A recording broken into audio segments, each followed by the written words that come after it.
Happy New Year, everyone, and welcome to a special edition of CBS 11 News, Reporter's Notebook. I'm MJ Tim. And I'm Janessa Webb. Tonight we're in the CBS 11 newsroom, and this is where I like to think all the magic begins. Almost every story that we tell comes right from this room. Take a look. All right, good morning, everyone. Matt, story ideas. The Alaska Native Arts Foundation has its 10-year anniversary this month. People intend to do their fireworks in the valley, or are they bringing them back to Anchorage? I don't think it's a story for today, but I think we should start making some phone calls on it. Yeah, Penny is going to be waiting for us to get a quick bite, just talking about the event coming up next week. So that's how I'm working up. That sounds good. You could just hit up some places that kids might be celebrating winter break and do something on that. Ice rinks, sledding hills, just making the most of winter break might be a nice package to do. So have you ever wondered how we end up covering some of the stories you just heard us talking about, or what it's like covering some of those stories? Sometimes those journeys end up being a story all on their own, but rarely do we get a chance to share them with you. But tonight, that's all about to change. We're going to take you along on their journey. It's kind of like a behind-the-scenes look. We'll have one reporter's story of doing their very first story here in Alaska. You'll also get the backstory of one reporter's quest to become a reindeer trainer. And I'm going to give you the inside scoop on deep water diving right here in Alaska. First up, tailgating parties are a part of many sporting events, especially here in Alaska. Now, we sent CBS 11's Heather Hinsey to Tailgate Alaska. Now, it took on a different meaning than fresh powder and snowboards. Here's her story. So my story is called Life is Good in AK, and it basically profiles this woman that I knew from my hometown named Pam Robinson. Her son, Aaron, who graduated with my sister, died the year before in the backcountry of Chile while he was snowboarding. He was a really big snowboarder. His obituary was on ESPN. He was a really big deal. And so he loved Tailgate Alaska. It's this huge backcountry snowboarding festival up by Valdez. People would come up and say, you know, Pam, we really miss Aaron. We love him so much. And, you know, she would give them a hug. And she tried to stay in really good spirits, but it was really hard for her, I think, because she was there to do that one big thing, to spread his ashes. For any extreme snowboarder, life doesn't get any better than being in the backcountry, unless days of steep slopes are followed by rowdy reunions. That's what I'm talking about. With hundreds of your closest friends. I think the men of Tailgate, we're going to be making a calendar next year, so be prepared for that. Snowboarders and skiers from around the globe will call Thompson Pass outside Valdez home for the next 2 weeks, coming to the top of the world for Tailgate Alaska. You know, people work their whole lives towards getting into mountains like this, and this is the pinnacle. And so this is kind of where you come as you've dedicated your life to the mountains and to winter sports. Of course, you can't have a tailgate party without food. I'm making bagel sandwiches with ham and cheese. Pam Robinson traveled from Whitefish, Montana to be the head chef at the event. Hi, Rasmus. Hey, Pam. Good morning, baby. Every person who walks past the base camp kitchen instantly has a place in her heart. You're the best. It was a pleasure. Have fun. Be safe. But as happy as she is to welcome the tailgaters into her family, she can't help but think about the one person who's not here. He's like, I got to. Something's telling me I got to do this. I'll be fine. I'm just one run. And that one run was his last. It's the funnest thing in the world. There's nothing better than snowboarding.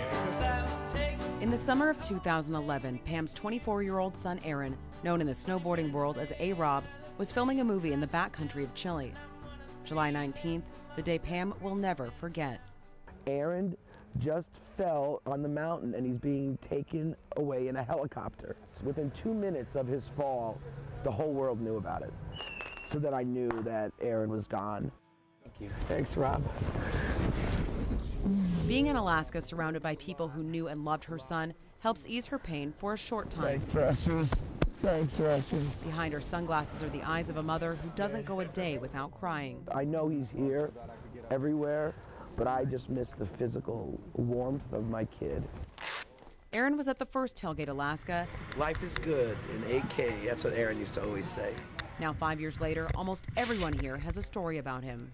Man, A-Rob, everywhere I ever went, that was the coolest place in the world. You were already there ahead of me, and that was priceless. I'll never be able to replace the time we got to spend together. Aaron lived in the mountains around the world, and now the mountains will be his final home. Never being able to see my son again, that's the hardest thing, and I'm sure for most of you it is as well. Deep in the Chugach Range, Pam and dozens of Aaron's friends say goodbye. Oh, this is so amazing. Yeah. Thank you guys so much. This has just been so amazing.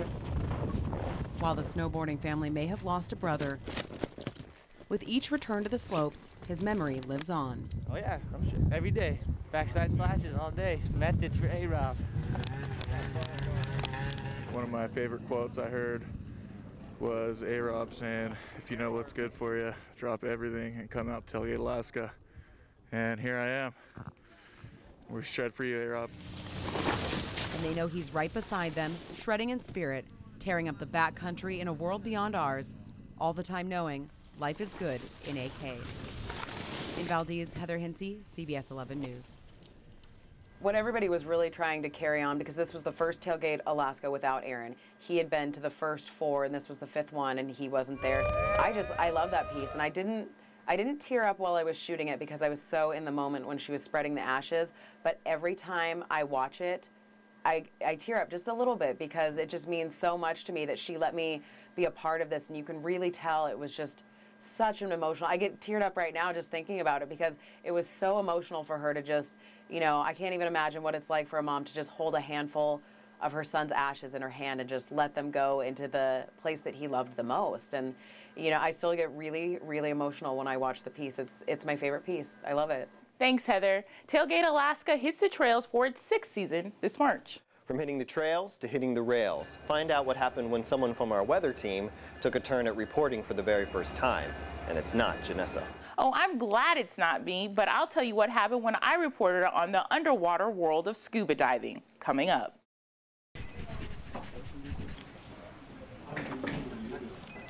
Janessa, do you remember the first story you ever did? MJ, oh boy, was I nervous. It was like I had never done a story before. I was completely out of my weather element. Well, you know, the same could be said about your weather partner when we sent him out to do his first story. Here's CBS 11's chief meteorologist, Brett Shepard, with his tale as a first-time reporter. Take a look. I was originally hired up here to do weekend weather and then general assignment reporting during the week. And moved up here in 2002. Did my first story, first package in December 2002, and it was on the railroad depot opening at the airport. Very first package ever. No idea what I was doing. No idea any of these people were on the train. Just got up here 2 months earlier, and so that was quite a learning experience for me. My photog for the shoot, since I was super green, didn't know what I was doing, so he was kind of helping me out a little bit with the shoot. And I started grabbed Senator Murkowski, Frank Murkowski at the time, and let me know ahead of time who he was. But then he brought this little old man up, and you know, I thought it was just someone's grandpa or something. And for some reason, he didn't bother letting me know who this guy's name was. And so I did what every reporter does: to ask him for his first and last name, spell them both out for me. And the guy looks at me like I'm an idiot, and then responds to, "I'm Senator Ted Stevens." And that was kind of my wake-up call to being more prepared for stories. Although we won't be operating trains regularly here until May, we wanted the opportunity to show the community how thankful we are for their support and see what we've done here. And the Alaska Railroad didn't disappoint anyone, filling up 2 trains with about 600 to 700 people who backed the project. Oh, I think it's going to be really great for the state. It'll bring a lot of people into Alaska, expand opportunities for people to travel more easily from different areas across the state. Dignitaries also praised the new train station, saying it will help the city's image. It's a great station. Every city in America would love to have a railroad station at their airport. This intermodal system is going to help us move people through the city faster from Seward and from Anchorage port and through the terminal. It's, I think, going to be the most modern facility in the country. The train will run between Seward and Anchorage, with stops at Seward, Stevens International, and downtown Anchorage. The railroad expects about 35,000 passengers during the first year of service, and if things run smoothly, they hope to expand service to other areas. The kicker to it all was the fact that I was at the airport, which was named after him, and everyone in the newsroom found out that I had asked Senator Stevens for his first and last name and everything. So the weekend crew at the time kept crank calling me on the phone here in the Weather Center during the weekend and being like, "Hey, Brett, George something is on the phone. George W. something. He says he's the president of something. He wants to talk to you. Thanks, Brett. I can so relate. I think we all can. Coming up next, what do you do when you're in a town socked in by snow and you have to tell a story about it? And how did one reporter end up training reindeer? We'll be right back.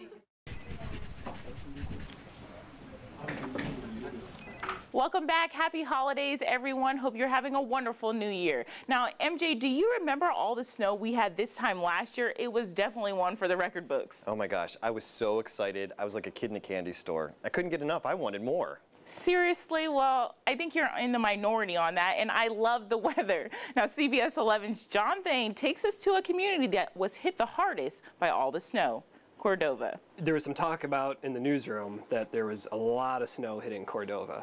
And I knew that Cordova was a long ways away, and I was surprised that we jumped on it right away. We jumped on it right away, and we got on a plane and we got there. And I seriously think we got there just in time, because as soon as the plane landed, we got off the plane and they were like, okay, you guys need to get in your cars right now because in 10 minutes they're closing the only road to town. And so that's when I knew we were in the right spot. I was like, okay, good, this is a story, we belong here. I come from Minnesota and Wisconsin, both snow states, but I'd never seen snow like this before.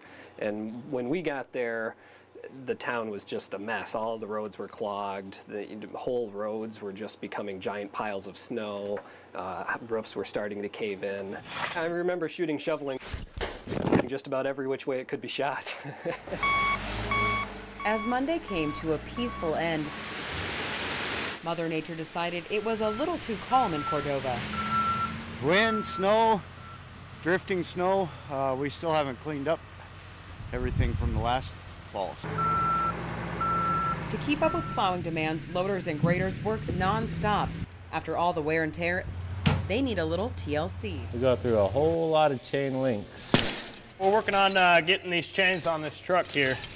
The city asked Coast Guard members to pitch in at the maintenance shop to make sure all the machinery stays in top shape. It works.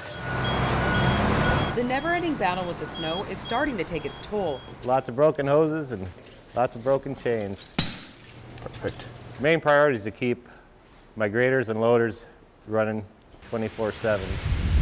With near whiteout conditions and extremely high winds, blustery. National Guard soldiers are only allowed to shovel roofs if there's a dire need. We're mostly doing ground operations today due to the high winds. The reason we're on this roof is because of the snow load. There's a concern that the overhang could give way. While the wind may have folks wincing in pain, it's blowing so hard now it hurts your face. Most are trying to keep a sense of humor. Living in paradise. And ensure every shovel is put to good use. Just drop it off at City Hall when you're done. Everyone hopes they'll soon be able to put their shovels to rest. But with a wintry mix on the way, that doesn't look likely anytime soon. It was just a really unique town, and we stayed there for probably 4 days, and so after 4 days I really felt like we knew the people of Cordova really well, because it's such a small town and everybody was really pulling together for this snow emergency, so it was pretty cool. That was like snowmania taking over parts of Cordova. Great story. Thanks, John. Totally. From Cordova to the North Pole. Well, not exactly. We've got one reporter's story about trying to train Santa's reindeer.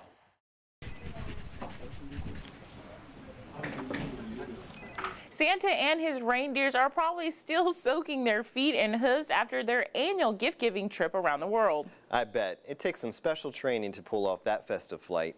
And CBS 11's Kate McPherson found out literally how that happens. Here's Kate to explain. I went to visit Santa's reindeers who were getting ready for Christmas. I'd only been in the country for probably a month, if that, and I was very new to KTVA, only a couple of weeks in. And I was assigned the story. They being the assignment managers at the time, said that it was my initiation. So I'd never worked around animals, and when I met the reindeer, I thought they're quite placid and not very you know, scary. They're not going to come at me as such, but their antlers were bigger and pointier than I'd realised, and they can easily kind of get you. If you're not watching, they'll come and kind of headbutt you and poke you in places that you don't want to be poked. Like, I didn't know what I was getting myself into or what to expect at all. I was new to television as well, so I really just went down there to see what it would be like working in the field. Literally, it was a reindeer field. Are they called reindeer though? What other name do they have? It's like another... Pretty soon these reindeer have a big job to do, including pulling Santa's sleigh. Well, Santa needs 9 to pull his sleigh, so we have to be on top of that. Denise Hardy runs the day-to-day operations at the reindeer farm on the Butte. It's actually a hobby that my dad started back in 1987, so we've had reindeer since '87. And it started out as a hobby with about 20 deer, and it's grown from there. Denise says she's surprised at the response she got when she put out an online ad for reindeer trainers. I think it's just something kind of fun and different. I don't know if we would get the same response if I was looking for a horse trainer. And today, 7-month-old Almond Joy is my first assignment. Hardy has some tips. You're going to want to hide the rope so that they don't see it. Will they get scared if they see the rope? They're pretty smart, so if they see the rope, they might just kind of stay back a little bit and make it more difficult. The Williams farm has more than 150 reindeer, and 9 lucky ones will need further training to pull Santa's sleigh. Clip Malou under the chin. Watch her antlers because she's got many points. She does indeed. And this will be Malou's first year pulling Santa's sleigh? That's right. She's a candidate for Santa's sleigh. You're a candidate, okay. Some of the reindeer are naturals, but others need a bit more practice. Whoa, hold on tight. She's ready to take off flying. And being a trainer takes lots of practice too. Here we go. Well, how do you think that I went? I think you did wonderful. If you're a little shorter, you'd make a perfect elf. Just in time for Christmas. I had more of an appreciation after this story to the elements, you could say. It was very cold down there, down Palmer Way, was in Butte. I just think meeting Denise and the reindeer and just the whole experience was quite unique and Alaskan, and it was all very, very foreign to me. So I think the whole experience itself was a wonderful story to be able to begin my Alaska adventure on. Thanks, Kate. You definitely got to be mindful of those pointy antlers. From reindeer training to training under the sea, right, Janessa? Yep, I had that story when I went scuba diving, but kind of had a slight disadvantage.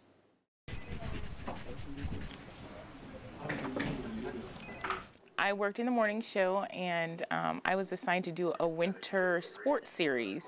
And for the first couple ones, I did winter biking, winter running, and my third one, I wanted something a little bit more extreme. And I found that people actually scuba dive in the winter. I have a big time fear of water. And originally, I did not tell the instructor until I got to Elmendorf Pool that I did not know how to swim. Is that just a small problem? After I had all the equipment on, he told me about what they do.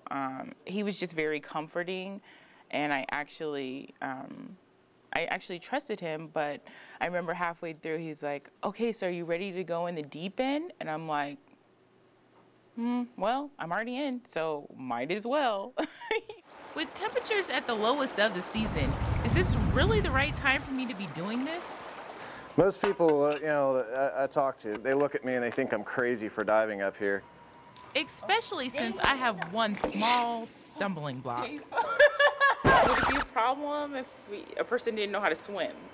You do have to have the basic skills to be able to swim, but Extreme junkies never let a small issue like that stop them. After all, a number of Alaskans are getting over their fear of diving into the deep. during the winter time is actually, believe it or not, the busiest time. First, mentally and physically, you have to welcome the conditions. The cold poses a extreme psychological as well as a physical challenge, and a lot of people they as soon as they feel that cold water like on their face, their anxiety levels increases, and then they see the open water environment for the first time, and again the anxiety level increases. Next, invest in the proper gear that adapts you to the underwater world. Being prepared is vital, since on average dive charters cost $150. And then you spend all this money to go out there, and then if you had an equipment failure or you had something that you forgot or you didn't have or something, you just spent all that money for a boat ride. All that's left now is to take the plunge and to meet up with life under the sea. And tons of marine life that you'll see, invertebrates, sun stars, the big giant starfish, we'll see those down there. Then of course sea lions, lean cod, occasionally time we'll see halibut. Even if the days are dark and the temps are extreme, this unique Alaskan winter sport will be one to remember. The things I saw and the experience I had, it's pretty cool. What a memorable and wonderful experience, but I just recommend that you know how to swim. Now, we hope you enjoyed tonight's broadcast. Thank you for watching. Happy New Year, everyone. We'll see you tomorrow. Good night. And the board is called. Once again, the board is called. Oh, I so do. Let's see. Punch you through the camera. Did I make up a word? Newness. Got it.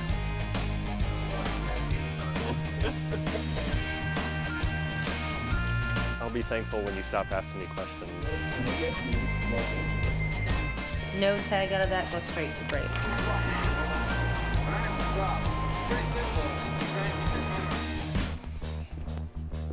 3.3%.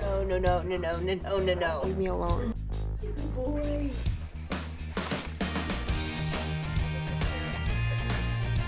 Good evening, happy Christmas. We love you. Welcome to the